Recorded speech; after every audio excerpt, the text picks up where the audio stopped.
nakakainis experience. O wala nang intro-intro pa. Alam kong naiinis ka din dahil sa mga ganitong bagay. Katulad ng mga maiingay sa kwarto. Pagising mo. Paglabas mo, ang balat mo parang pinapasok.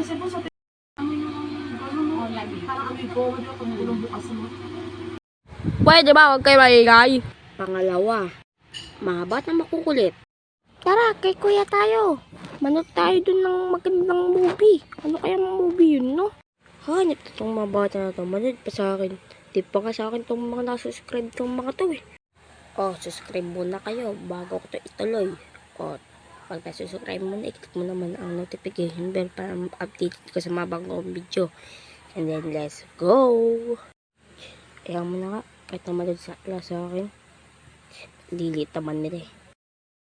Kuya, panood! Ako panoodin mo! O, diba? Lakas ng trip, ha?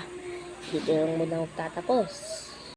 Shoutout kila Joshua Bantono, kay Raminsan, Toto ng Kabablagan, at si Kerubi.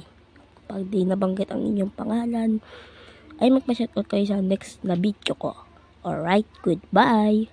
Bago muna tayo magpa-goodbye, ay kung gusto nyo pa ng part 2, ay gagawan ko yan. Alright, goodbye na!